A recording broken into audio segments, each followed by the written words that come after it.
So, Aaron has done great work on the Syria war and debunking that dirty war that was funded by the CIA. And so there's an article now in the Guardian. Now, the Guardian is that garbage paper that news outlet that hired Luke Harding, that wrote just clownish Russiagate article after Russiagate article, claimed that Trump's campaign manager was meeting with Julian Assange at the embassy, and there was no pictures of it. Turns out there was no bed, but they wrote it, they printed it. So now here's this latest. It says network of Syria conspiracy theorists identified. See, that's the first thing that's suspicious about that is the headline, like they found a terrorist cell or something. So, and they're already failing to ask the most important question here. Who could possibly give a shit if there's a network theorizing about Syria conspiracies besides conspiracists? Hey, did you hear they identified that network of Syria conspiracy theorists? They caught him red-handed theorizing? I hope they ban them from PayPal. So they go on to name good journalists and then just try to discredit them. That's what the corporate news does. Remember when Newsweek put me on the front page and called me the dirtbag left? That's me, baby. That's what they do. A network of more than 24 conspiracy theorists, frequently backed by a coordinated Russian campaign, sent thousands of disinformation tweets to distort the reality of the Syrian conflict and deter intervention by the international community, new analysis has revealed. Wow. Hey, they've been analyzing, and it revealed that their bullshit narrative can't hold up to tweets and basic journalism. Isn't that weird? Data gathered by the Institute for Strategic Dialogue. It sounds like the Institute for Lying. That's what that sounds like. Because strategic dialogue is lying. That's what the Institute for Lying. That's what this is. So data gathered by the Institute for Lying identified a network of social media. By the way, that's also funded by the frickin' government. Anyway. Identified a network of social media accounts, individuals, outlets, and organizations who disseminated disinformation about the conflict, with 1.8 million people following their every word. Wow, 1.8 million people following their every word. So that's less than follow Tucker Carlson, but more than follow the January 6 hearings. So this is serious. Have to admire the Guardian. This is from Justin Schlossberg. He says, have to admire the Guardian's commitment to client journalism here. They're presumably aware the Institute of Strategic Dialogue is part funded by a plethora of Western governments and state agencies, including the UK Foreign Office and the United States Department. Okay. Of course they're aware. Of course they're aware of this. I was aware of it as soon as I could read. I read the name Institute for Strategic Dialogue. Couldn't you guys come up with a less obvious, sinister name? Honest. How about the Institute for Honest Do-Gooders? That's what they should have called themselves. See, it's a little corny, but it sounds less evil. The three principled false narratives promoted by the network of conspiracy theorists involve misrepresenting the white helmets. That's the volunteer organization working to evacuate people in Syria. Well, no, we found out that they were actually being funded by Western governments, and they were working on behalf, and they were pretending that they were neutral peace workers. They weren't, and that's been debunked. So that's just more propaganda.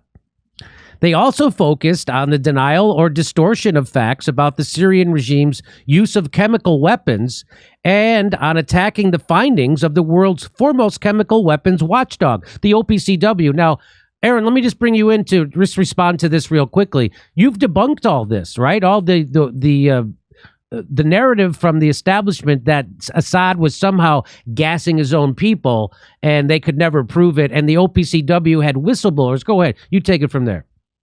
Well, Jimmy, what's funny about that line, which accuses me and others of attacking the findings of the OPCW, were actually defending the findings of the OPCW. That's right. Because the original findings of the OPCW, when it investigated in Duma an alleged chemical attack, and the allegation that Syria was guilty led to U.S. military strikes on Syria. So this is a very serious incident.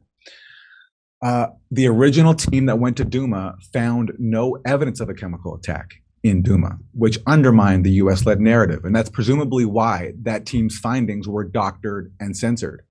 So when they accuse us of attacking the findings of the OPCW, they're projecting. We're protecting the actual findings that happened when the team went to Duma, and we're standing up to and exposing the OPCW's cover-up of those findings, which we know about through a series of leaked documents that we've gotten at the Gray Zone.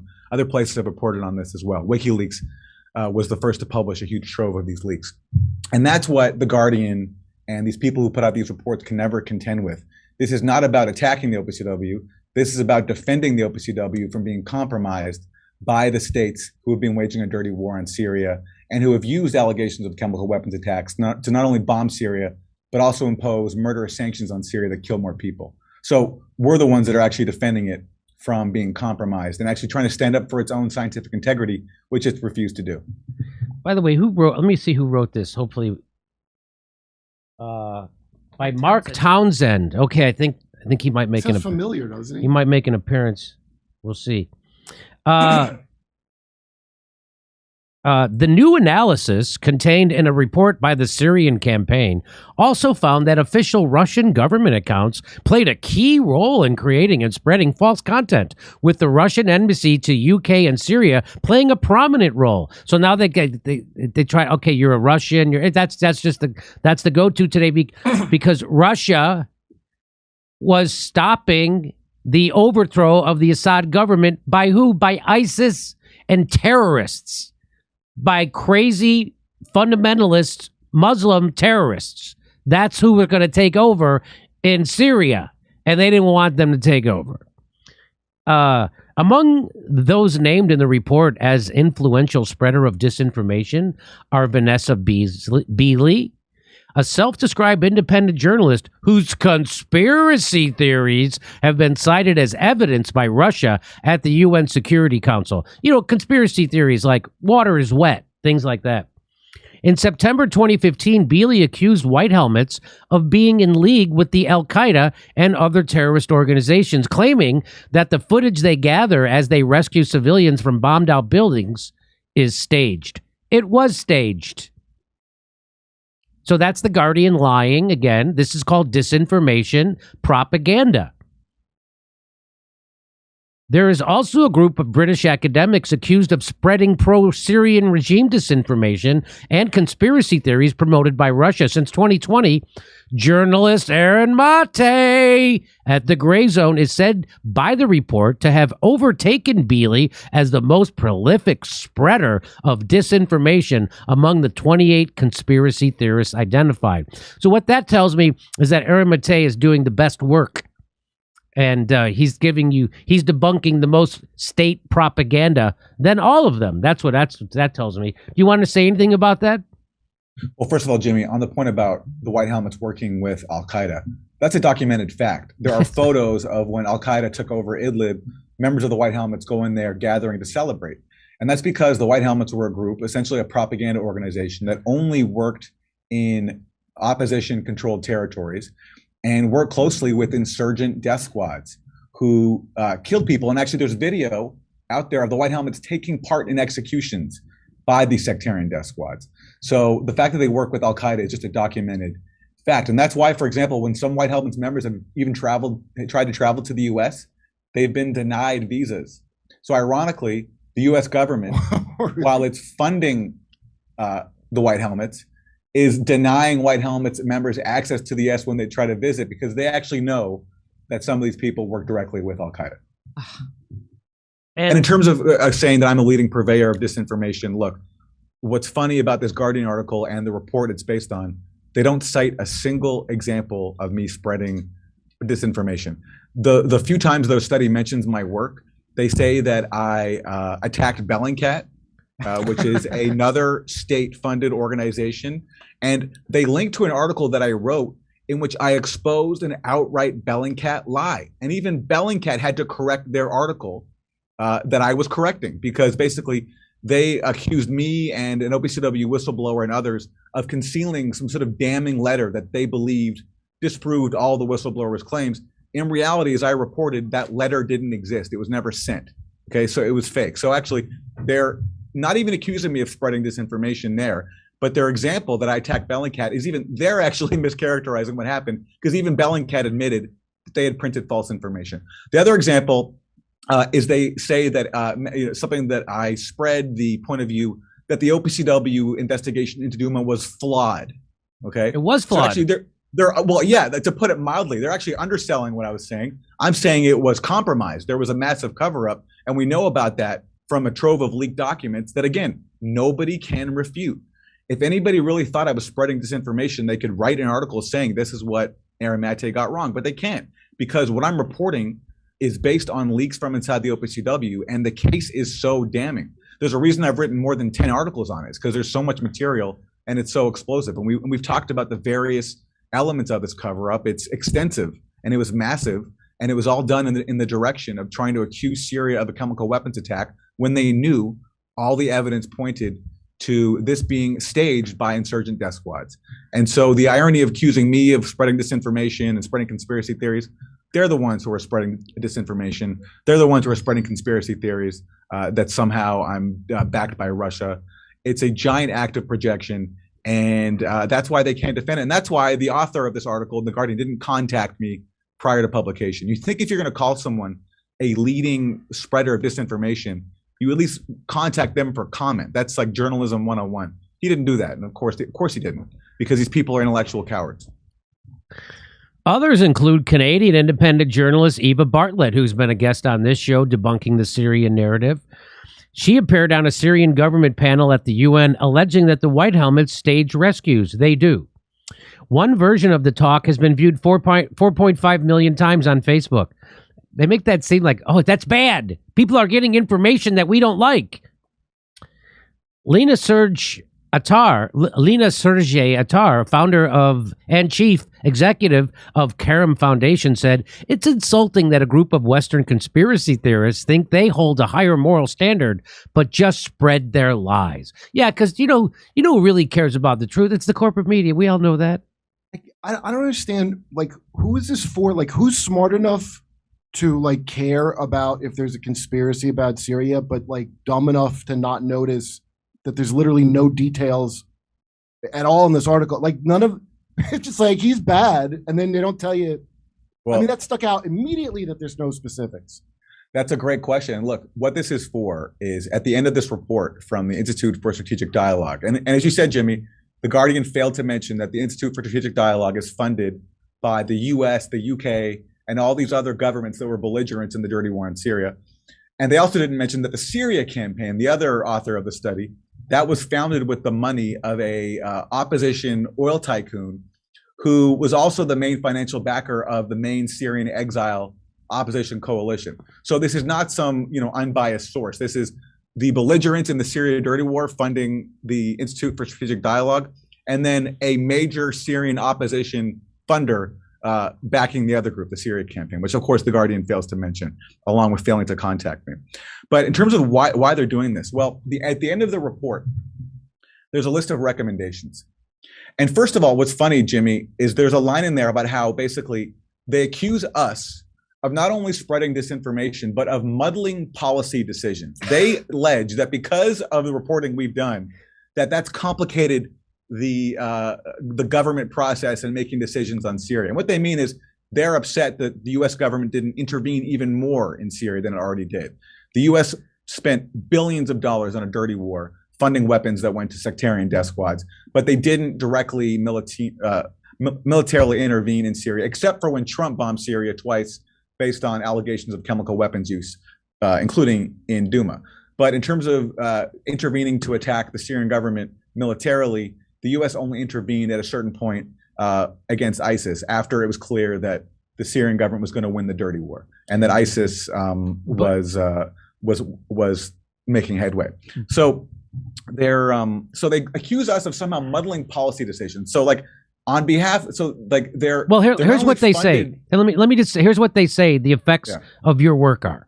Yeah. The effects of this barrage of disinformation, according to the Syria campaign, has been to sow confusion and doubt among government policymakers, helping create anti-asylum policies, normalization of Syria's Assad regime, and emboldening Russian President Vladimir Putin to replicate the tactics in Ukraine. Syria was a testing ground for this type of disinformation activity, and the lessons learned from this case can inform action on Ukraine and beyond. A former official of the U.S. Department of State told researchers. Okay, so go ahead. Well, Jimmy, and go back one slide. That's an amazing line. So we, this group of independent journalists who are supposedly fringe, we've been sowing confusion and doubt among government policymakers. Wow. That's a lot of power that we have just based on like our tweets and our articles. That's pretty amazing. So it's like these people are not only funded by Western governments, they're also blaming us of sowing confusion and doubt amongst their own funders. Like the power that they give us is pretty amazing. And so what this leads to them concluding is this. They're basically calling for us to be censored. That's what all this is about, to answer Kurt's question. That's what the aim of this is. They don't care about reaching Western audiences and trying to change their minds because they have no facts to do that with. What they want to do is normalize censorship. And this speaks to something you've been covering a lot with Max Blumenthal here, where there's been, these emails uncovered from this British journalist, Paul Mason, that were leaked to the Gray Zone, where Mason, because he can't challenge the Gray Zone on the facts, is trying to collude with the British national security state and get us censored, get us deplatformed. So this coming out now is just a part of that. That's all these people can do. They can call us names like conspiracy theorists. They can accuse us of spreading disinformation while failing to identify a single example of the so-called disinformation. And they can call for us to be censored. That's what this is laying the groundwork for. I'm actually amazed that's who it's for. They don't care if I read Aaron Maté. They don't want politicians doing their own research. Is that what this boils down to? Here's what it is. Here's what Craig Murray says. Craig Murray, who was the former ambassador, I think, to Ukraine. He's a former British ambassador to Uzbekistan. Uzbekistan? I was close. It had started with a U. It started with a U, yeah. You think I got a 50-50 chance to get that right? A country was starting with a U, and I got it wrong. Yeah. Craig Murray, the Institute of Strategic Dialogue sounds an awful lot like the Institute for Strategic Studies. You would think they would make more effort so that security service fronts sound less like security service fronts. I suppose at least Bellingcat was a better try. Yes, it was. Yeah. Bellingcat also sounds like some government shadowy organization. When I only heard of it when I started watching his show. It's not like the people love Bellingcat. Like, I know. It's such an obvious top-down thing. Here's from Jonathan Cook. He says, The Guardian is at it again, parroting disinformation from Western intelligence services, disinformation that, paradoxically enough, accuses those who make substantiated criticism of Western foreign policy of spreading Russian disinformation. So what that says, it's a little maybe not as worded as well as it could be, but what they're saying is that, so if you make a substantive criticism of Western foreign policy, they're going to accuse you of spreading Russian disinformation. And that's exactly what happens.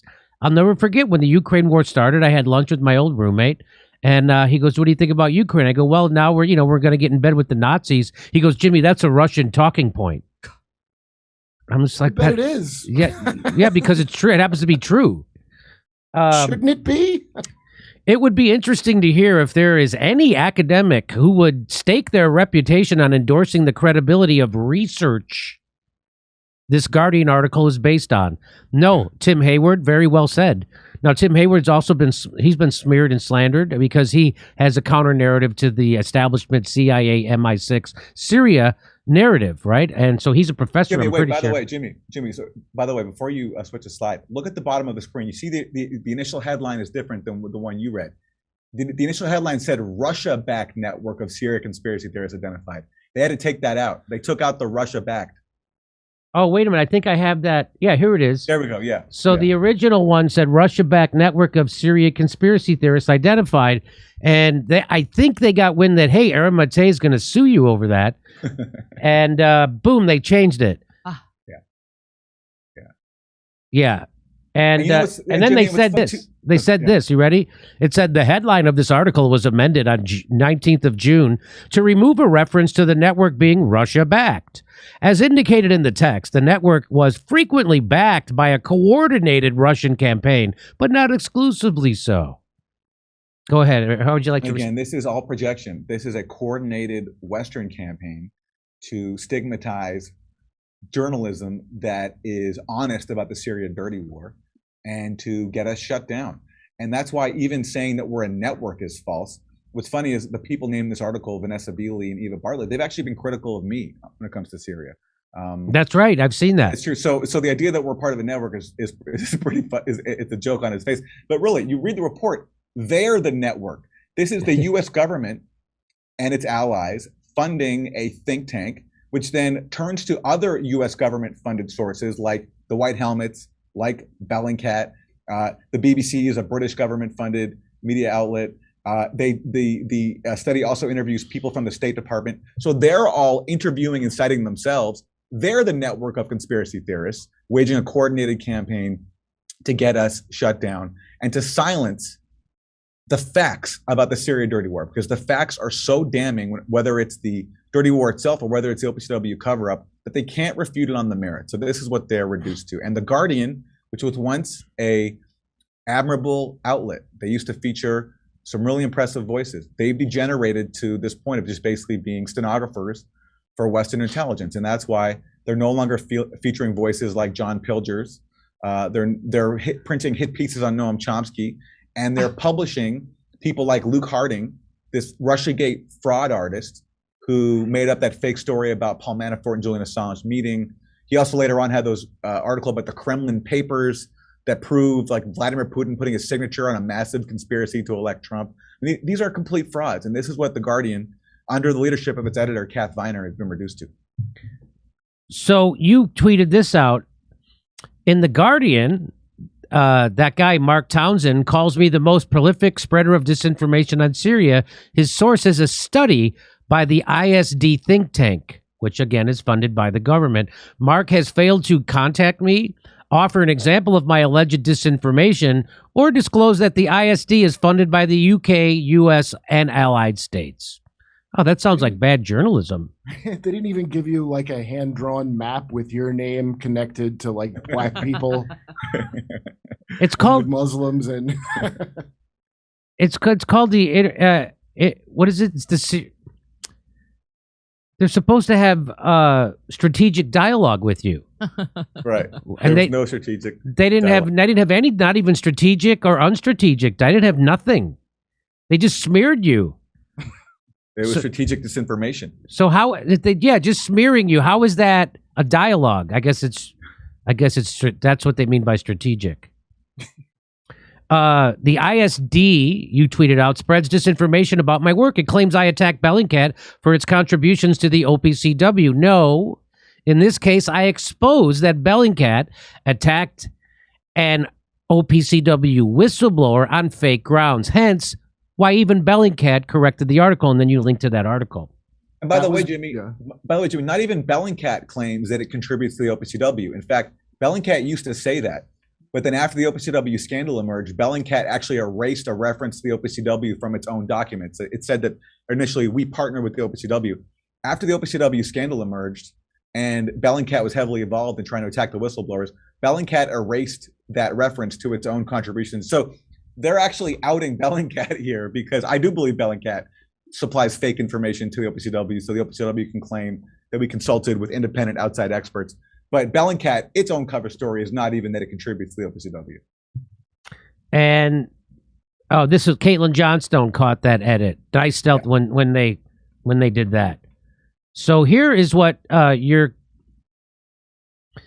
Kit Clarenberg said of the Gray Zone. He said, "Hi Guardian, can I ask if you sought comment from Aaron Maté before you reiterated unquestioningly the claims of an extremely dubious study produced by an extremely dubious set of self-interested organizations? And why did you change the headline so quickly? A bit libelous." Yeah.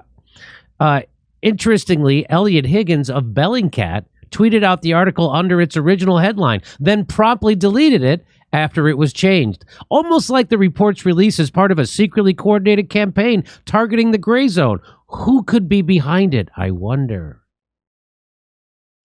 And he also goes on to say, no explanation or apology from Mark yet for his egregious journalism malpractice, but clearly he's not a fan when on the receiving end of a no-return smear. So here, this is the guy who wrote this article who smeared all you with no evidence and doesn't actually try to take down one fact you've ever reported.